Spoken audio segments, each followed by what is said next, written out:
느헤미야 13장 15절부터 31절까지 말씀 중에 23절부터 31절까지만 교독하겠습니다. 그때 내가 또 본즉 유다 사람이 아스돗과 암몬과 모압 여인을 맞아 아내로 삼았는데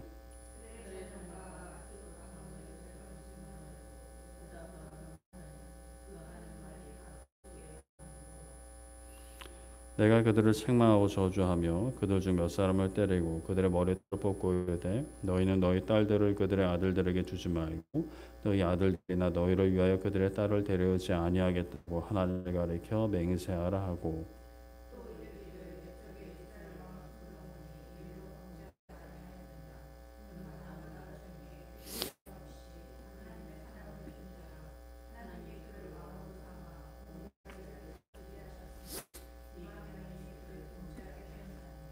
너희가 이방 여인을 아내로 맞아 이 모든 큰 악을 행하여 우리 하나님께 범죄하는 것을 우리가 어찌 용납하겠느냐.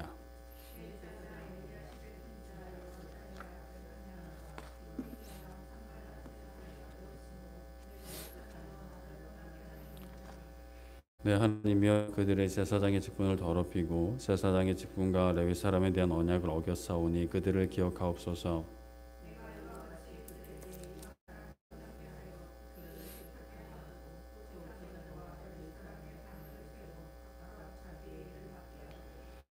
또 정한 기한에 나무와 초 모든 것을 드리게 하였사오니 내 하나님이여 나를 기억하사 복을 주옵소서. 아멘.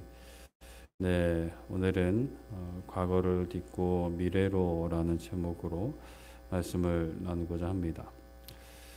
우리가 인생을 살다 보면 참 잘했다고 생각하는 일도 있고 참 후회스러운 일들도 있습니다. 그런 일이 있으면 나보다 늦게 인생을 살고 있는 사람들에게 해주고 싶은 말이 있죠. 인생에 있어서 내가 잘했다라고 생각하는 일은 좀 이대로 해주기를 바라고 그리고 후회스러운 일은 좀 하지 않기를 바랍니다. 그래서 뭐 충고나 조언, 때로는 뭐 잔소리 이런 다양한 방법으로 그것을 알려주죠. 그런데 그것을 듣는 사람들이 있긴 하지만 듣지 않는 사람들이 훨씬 많은 것 같습니다. 그들이 내 말을 듣지 않을 때 우리는 어떠하죠? 대개는 안타깝고 속상해합니다. 이 좋은 것을 좀 하기 좀 했으면 하고 이 진짜 하지 말아야 될 거 분명히 후회할 텐데 좀 안 했으면 좋겠는데 이런 것에 있어서 또는 나처럼 살기를 또 나처럼 살지 않기를 참 바라는데 무엇보다 내가 경험이 왔으니까 그리고 상대방이 내가 아끼는 사람일수록 가까운 사람일수록 사랑하는 사람일수록 좀 이렇게 했으면 좋겠는데 이렇게 안 했으면 좋겠는데 할 때 막 화가 나기도 하고 안타깝기도 하고 속상하기도 합니다. 그런데 우리는 그러한 마음을 가지고 우리 자신을 돌아보아야 합니다. 우리 부모님이 걸어가셨던 길, 우리 그 위에 조상들, 또 믿음의 선배들이 걸어갔던 그 길을 우리가 알고 배우면서 얼마나 그 길을 가야 할 길을 가고 가지 말아야 할 길을 안 가고 있는가를 우리는 돌아봐야 하겠죠. 믿음의 후배들, 우리 특히 자녀들을 향해서 너희는 내 삶을 보고 바른 길을 가야 한다. 또는 나처럼 살지 말아야 한다라고 하면서 우리는 믿음의 선배들 보면서 또 믿음의 선배들이 우리의 삶을 볼 때, 또 하나님이 우리의 삶을 보실 때 얘는 어떤가? 하나님의 마음을 기쁘시게 하고 정말 속 시원하게 어우 잘하고 있다라고 하실런지 아니면 야 너나 잘해라 하고 하실지 우리가 정말 깨어서 우리는 어떤 길을 가고 있는가? 뭐 저는 살 만큼 살았으니까요. 아니죠. 주님 앞에 가는 그날까지 우리는 살 만큼 산 게 아닙니다. 영원한 삶이 남았는데 그 뭐 80이라도 90이라도 100세가 돼도 우리는 결코 그런 생각을 가져서는 안 돼요. 오늘 말씀에는 느헤미야가 포로기한 공동체를 계속해서 개혁하는 모습이 등장을 합니다. 성벽을 완공하고 하나님께 봉헌했지만 또 성벽을 세운 것처럼 세상과 단절된 거룩한 삶을 살고자 했지만 틈만 나면 무너진 이스라엘 공동체였습니다.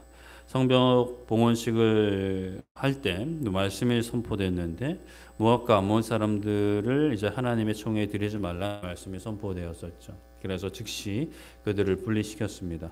그런데 시간이 얼마 지나지 않아서 느헤미야가 그 수산궁에 복귀해야 될 때가 이르러 복귀했다가 좀 왕에게 말미를 달라 해서 다시 예루살렘으로 돌아왔는데 제사장이란 사람이 암몬 사람 도비아를 위해 성전 뜰는 밭을 비우고 그가 이제 거기에 거할 수 있도록 마련한 일을 느헤미야가 발견했죠. 그래서 이제 느헤미야가 그 보관돼 있던 그 암몬 사람 도비아의 짐을 다 던져버리고 사람들을 지켜서 정결하게 하고 그곳에 있어야 될 마땅한 것들을 이제 가오게 하고 또 그것을 관리할 사람을 세웠습니다. 느헤미야는 이제 그렇게 다시 무너져가는 또 잃어버려져 가는 그 하나님을 향한 마음, 하나님을 향한 그 참된 충성스러운 가치를 다시 세우는데, 그리고 나서 오늘 말씀 15절 보니 유다에서 어떤 사람이 안식일에 술틀을 밟고 곡식단을 나귀시로 운반하면서 포도주와 포도와 무화과와 여러 가지 짐을 지고 안식일에 예루살렘에 들어와서 음식물을 팔았답니다. 이는 우리가 잘 알고 있는 안식일을 거룩히 지키라라는 십계명에 위배되는 행동들이었어요.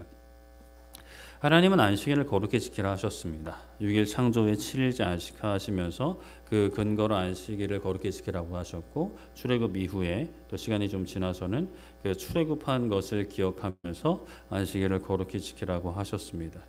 안식일은 말 그대로 안식하는 날이에요. 쉬는 날인데 그냥 쉬는 게 아니죠. 또 쉬라 그러면 이 사람들마다 쉬는 것에 대한 개념이 다 다릅니다.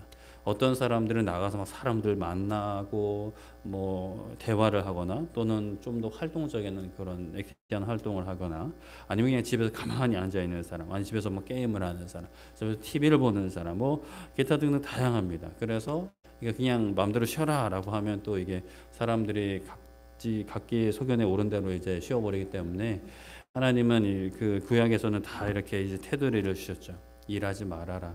하나님을 찾고 하나님과 관계에 집중할 수 있게끔 다 이렇게 틀을 만들어 주셨습니다. 그런데 느헤미야가 발견한 건 안식일에 일을 하는 인간이 이제 발견된 거예요. 느헤미야가 그 일을 알고 그 사람을 경계합니다. 경계 뭐 이렇게 본 게 아니라 경고한 거예요. 그러지 말아라 라고 이제 경고를 한 거죠. 그러면 안 된다. 안식일을 그렇게 지키는 게 아니다 라고 했을 겁니다. 그런데 그 사람뿐만이 아니어서요. 16절에 보면 두롯 사람이 예루살렘에 살면서 물고기와 각양 물건을 가져다가 안식일에 예루살렘에서도 유다 자손에게 팔았다 해요. 두롯 사람은 이방 사람입니다. 그러니까 이방인들이 예루살렘에 돌아다닌 것 정도는 이제 용납이 되었던 것 같아요. 그것까지는 사실 뭐 엄격하게 지킬 수도 있었겠지만 그것까지는 용납이 되었던 것 같고, 느헤미야가 하여튼 이 일을 놓고 유다의 모든 귀인들을 꾸짖습니다.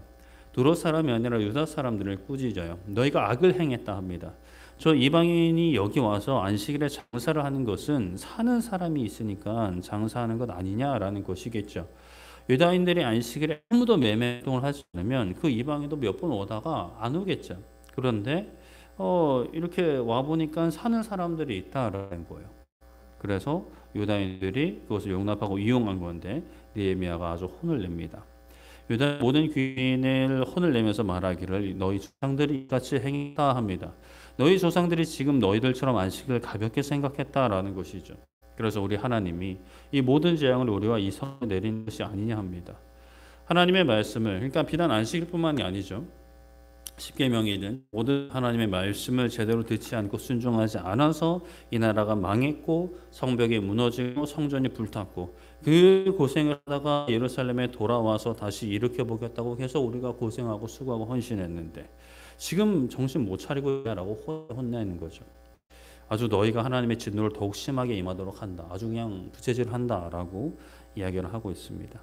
그래서 느헤미야는 안식일 전 예루살렘 성문을 아예 닫아버립니다. 어두워져 갈 때에 성문을 닫고 아예 안식일이 지나가기 전까지 열지 말라고 하죠. 아예 이동을 못하게 막아버립니다. 느헤미야를 잘 따르는 종자미엇을 성문마다 세워서 매매 가능한 아무 짐도 들어오지 못하게 하는 거죠. 그런데 이 장사꾼들이라는 사람이 그냥 쉽게 포기하지 않고 한두 번 예루살렘 성 밖에 자는 것을 발견하게 됩니다. 이게 얼마나 가겠나 싶었던 것 같아요. 그리고 잠깐 이제 틈이 나면 얼른 들어가가지고 이제 하던 대로 이제 쏠쏠하게 장사를 하려고 했던 것 같아요. 그러나 느헤미야는 그렇게 호락호락한 사람은 아니었습니다. 21절에 그들에게 경계합니다. 경고하는 거예요. 경고하기를 너희가 어째서 성 밑에서 자냐? 다 이같이 여기서 자면서 안식일에 장사할 길을 엿보고 하면 잡아버린다라고 이제 경고를 합니다. 잡아서 감옥에 가두든 가진 것을 뺏든 하겠다라는 것이겠죠. 그 이후로는 안식일에 그들이 오지 않았다 합니다. 그리고 레위인들에게 몸을 정결하게 하고요. 성문을 지켜서 안식일을 거룩하게 지키게 합니다.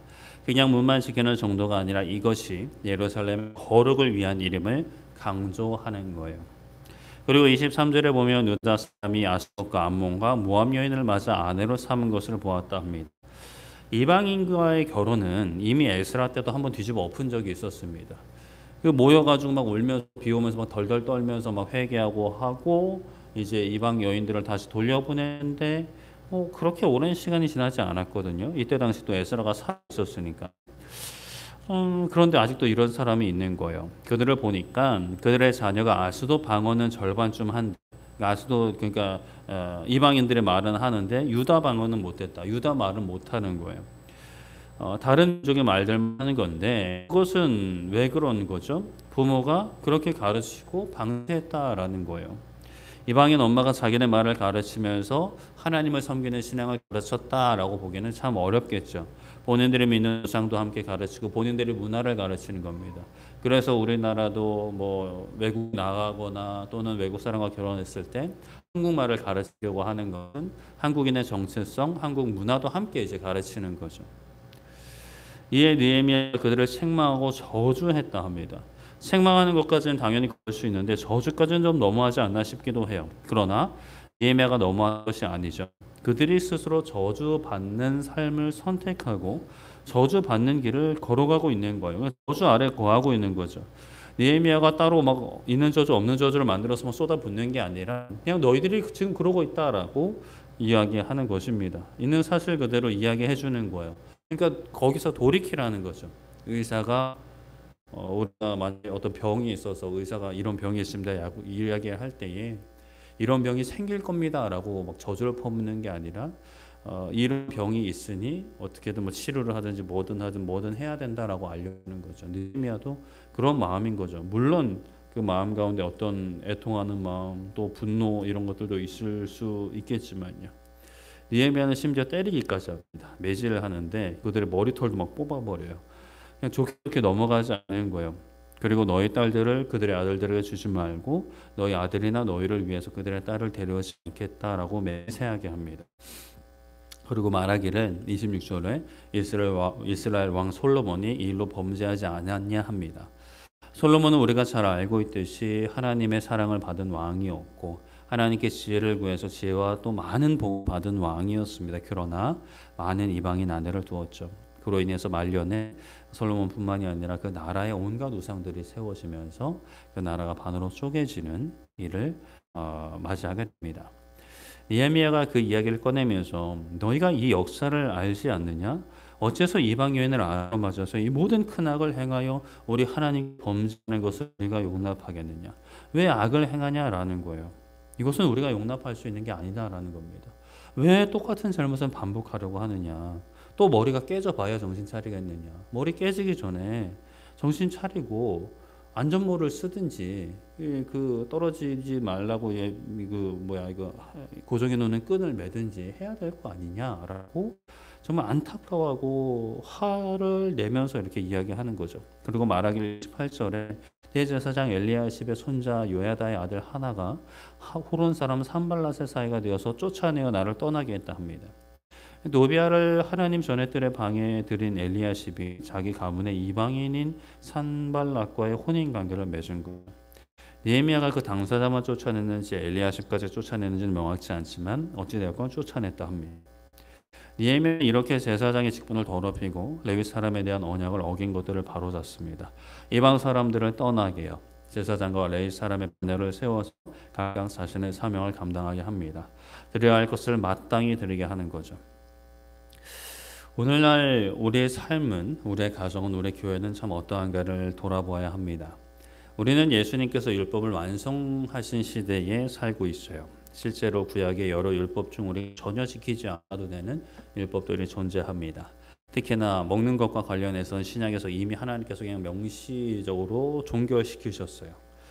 그런 하나님께서 우리의 마음을 감찰하십니다. 마음을 살피세요. 겉으로 드러난 모습을 보시는 것은 아니죠. 그러나 우리가 항상 잊지 말아야 할 것은 우리의 마음은 겉으로 드러나게 되어 있습니다. 물론 마음은 그렇지 않은데 겉모습은 그럴듯하게 꾸밀 수 있어요. 말로 포장할 수 있어요. 그러나 본인은 알고 있죠. 아무리 모른 척 하려고 해도 또 뭐 모른 척 살아갈 수는 있지만 나 스스로도 속일 수 있지만 내가 정말 하나님을 사랑하고 있는지, 내가 정말 하나님을 믿고 의지하고 있는지, 내가 하나님을 왕으로 모시고 있는지, 하나님을 주인 삼고 있는지, 아니면 하나님은 그냥 서포트하는 존재. 왕이라고는 하지만 나의 삶에 개입하는 건 좀 거시기 하고 내가 필요할 때 좀 이런 부분을 빡빡빡빡 이렇게 좀 도와주시는 분 정도로 생각하고 나의 길을 가고 있지는 않은지 우리는 냉정하게 점검하고 기도하며 살펴야 합니다. 안식일을 거룩히 지키는 것, 이방 사람들과 혼인관계를 맺지 않는 것 모두는 결국에는 하나님과 건강한 관계, 거룩함으로 드러나는 그 관계를 바르고 건강하게 세우고자 하는 그런 일련의 노력들이라고 할 수가 있어요. 일상을 멈춰서 하나님이 행하신 일을 기억하며 예배하는 안식일, 나의 삶의 주인이 하나님이심을 고백하는 것이죠. 일상을 멈춰서 하나님의 주인 되심을 고백하고 찬양하며 흐트러진 나의 삶. 세상은 그렇지 않으니까요. 세상은 하나님이 왕이라고 하지 않고 네가 왕이다, 돈이 왕이다, 명예가 왕이다, 사회적인 지위가 왕이다, 사람들과의 관계가 왕이다 라고 가르치기 때문에 우리가 그 속에서 살아가다 보면은 참 알게 모르게 내가 의도하지 않아도 보고 들은 게 있으니까 그게 이제 마음과 생각이 계속 쌓인단 말이죠. 그래서 복주일 모여서 우리가 그것을 정돈하고 털어낼 것은 털어내고 바로잡고, 그리고 또 사실 일주일에 한 번으로는 너무 부족하죠. 매일의 삶 가운데 새벽 기도든 큐티 생활이든 기도 시간이든 또 수요예배 또 금요일 저녁이 귀한 시간, 이렇게 우리가 함께 모여서 우리의 삶을 다시 한번 하나님께 내어드리는 그런 시간이 너무나 필요한 것입니다.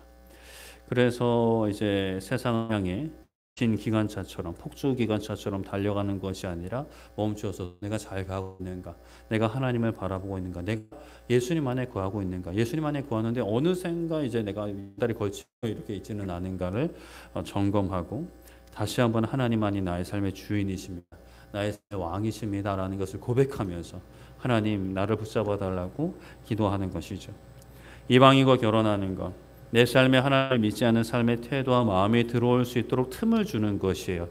단순히 이 땅에서 우리가 믿지 않는 사람들과 결혼하는 것만을 이야기하는 게 아니라 내 삶에 하나님을 믿지 않는 모든 삶의 태도와 마음이 들어올 수 있는 어떤 길을 열어주는 그 모든 것이 사실은 이와 같은 삶의 모습인 것이죠. 하나님 외에 다른 것을 사랑하도록 틈을 내어주는 겁니다. 어떻게 생각하면 차라리 율법적으로 안식일, 주일을 지키는 것, 믿지 않는 사람과 결혼하지 않은 것을 그냥 지키는 것이 좀 더 쉬워 보일 수도 있는 것 같아요.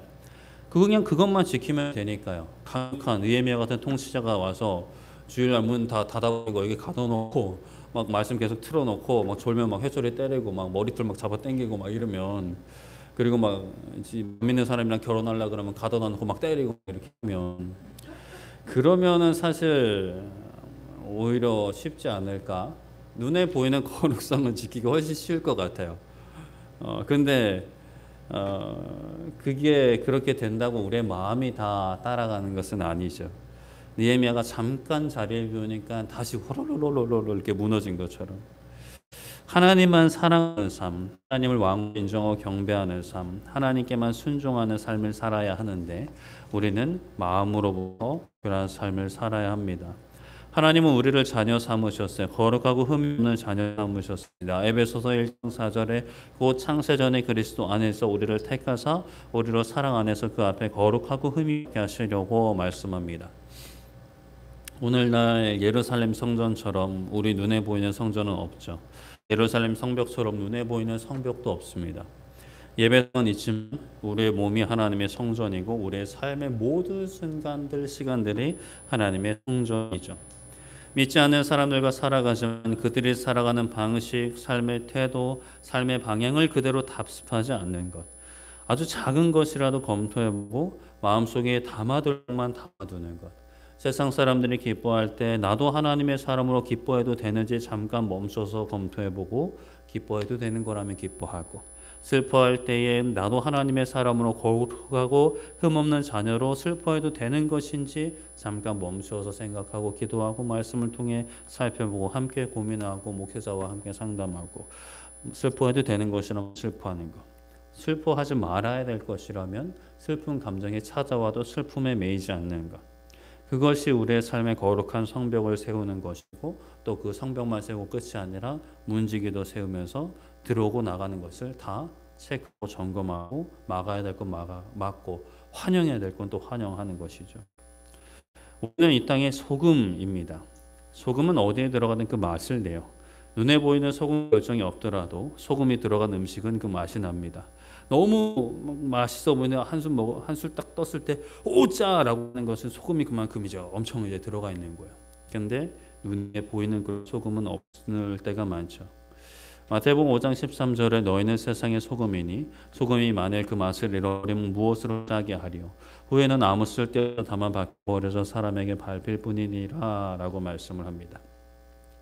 하나님을 모르는 사람들이 다 기뻐할 때 나 하나님을 믿기 때문에 기뻐하지 말아야 한다면 기뻐하지 않고, 하나님을 모르는 사람들이 다 슬퍼할 때 하나님이 있기 때문에 슬퍼할 수 없다면 슬퍼하지 않고, 모든 일에 합력하여 선을 이루시는 하나님 때문에 기뻐하고 감사하는 삶, 하나님께서 기뻐하신다면 고난도 어려움도 막을 수 없는 그 사명, 그것이 거룩이고 믿음이라고 할 수 있는 거죠. 금요일 저녁 우리가 다른 것에 있지 않고 때로는 먼 길을 마다하지 않고 이곳에 나온 우리 모두 참 하나님을 찾는 것이고 거룩한 모습이라고 할 수 있습니다. 너무나 귀한 것이에요. 그러다 우리가 또 여기서 만족한 것이 아니라 기도해야 해요. 하나님, 나의 삶에 무너져 있는 곳이 있지는 않나요? 나의 삶 가운데 도비아와 같은 인간이 자리 잡고 있지는 않습니까? 하나님께 집중해야 하는 삶에 다른 것들이 틈타고 있지는 않나요? 세상 살아가는 삶의 태도를 받아들이고 있지는 않나요? 하나님 깨닫게 해주세요. 그리고 내뿐만이 아니라 이 자리에 모인 분들은 또 기도해야 되는 사명이 있죠. 우리 사랑하는 가족들과 우리 공동체와 이 나라와 온 세계 열방을 위해서 기도해야 될 사명이 있는 분들이에요. 저는 그렇게 생각은 못했는데요. 죄송하지만 어쩔 수 없어요. 해야 돼요. 우리 공동체, 우리 교회, 우리 가정에 한국교회에 그런 모습이 있다면 용서해달라고, 무너지고 있는 거룩과 흐릿해져가고 있는 믿음, 더럽혀져 가고 있는 사명이 있다면 깨닫게 하시고, 세상 핑계대지 않고 하나님 보게 해달라고, 주님 안에 거하게 해달라고 기도해야 됩니다. 그 기도할 때 우리가 참 애통하는 마음이 있을 수밖에 없고, 때로는 정말 흐트러져가는 나의 모습도 그렇고, 또 우리 특히 자녀들 답답한 것들도 많으시겠죠. 그런 모습들이나 또 세상을 볼 때 너무 막 참 무기력해질 때도 있고 또 분노할 때도 있는 그런 모습들이 많아요. 느헤미야 같은 마음이겠죠. 그런데 참 그렇습니다. 느헤미야처럼 어떤 그런 법으로 규칙으로 이렇게 통제하려고 하면 눈에 보이는 거룩은 할 수 있지만 그들의 마음까지는 돌리는 거 쉽지 않습니다. 그렇다고 그럼 어떻게 하란 말입니까? 기도해야죠. 하나님께서 역사하시기를. 하나님께서 결국 어떻게 하셨어요? 율법을 완성시키시기 위해서 예수님 보내셨죠. 예수님을 통해서 십자가를 통해 완성하셨습니다. 율법을 완성하셨고 그 적용을 성령님을 통해서 하시는 거예요. 물론 이 땅에 어떤 정도의 어떤 규칙들, 규율들 필요합니다. 그러나 결국에는 성령 하나님께서 역사해 주셔야 되는 거예요. 내 마음 가운데 역사하여 주셔서 나의 마음 가운데 거룩을 해치는 것들, 하나님의 사랑을 못하게 방해하는 것들이 도말되게 하여 주시고, 또 우리 사랑하는 가족들, 특히 우리 자녀들, 하나님 내가 믿어라 한다고 믿는 거 아니잖아요. 하나님 물론 믿으라고 이야기하고 믿음의 본을 보였지만 하나님이 그들의 마음을 바꿔주셔야만 합니다. 하나님이 그들의 마음을 주장해 주셔야만 합니다. 하나님 이 나라를 하나님께서 지켜주셔야만 합니다. 한국교회 지금 참 한국교회에 대한 말이 많지만 하나님 불쌍히 여겨주셔야만 합니다. 그래도 기도하는 이들이 있고 하나님 앞에 엎드려 눈물로서 회개하면서 기도하는 영혼들이 있습니다.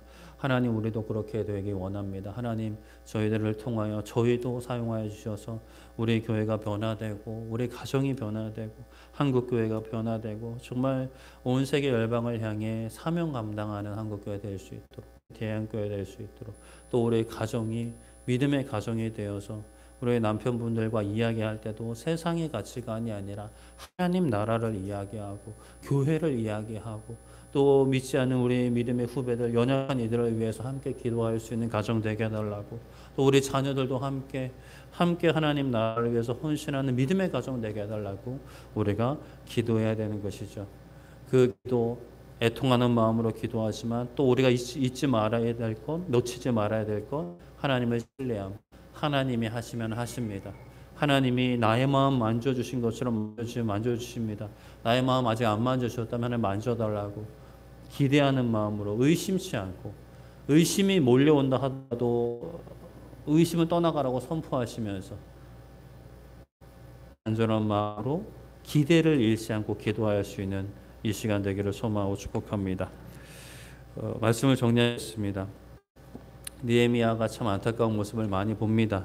그 안타까운 모습, 정말 그 잠시 자리를 비운 사이에 무너지고 있는 모습들을 봅니다. 시기를 지키지 못하고, 그리고 이방 여인들을 맞아서 그 거룩한 가정의 모습이 무너지고 있는 모습을 보게 됩니다. 우리들 가운데도 그런 모습이 있을 수 있죠. 하나님을 섬기는 삶과 하나님을 향한 거룩한 삶을 지켜나가야 되는데 그것이 무너져 있을 수 있습니다.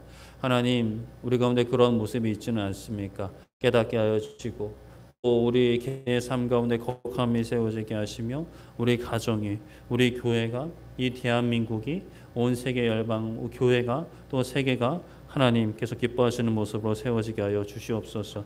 하나님, 우리의 기도가 그 하나님의 역사에 쓰임받게 하여 주시옵소서. 라는 우리 기도 제목으로 이 시간 우리 함께 찬양하고 기도하는 시간 갖기 원합니다. 이 시간 찬양할 때 우리 주의 도를 버리고 우리 함께 찬양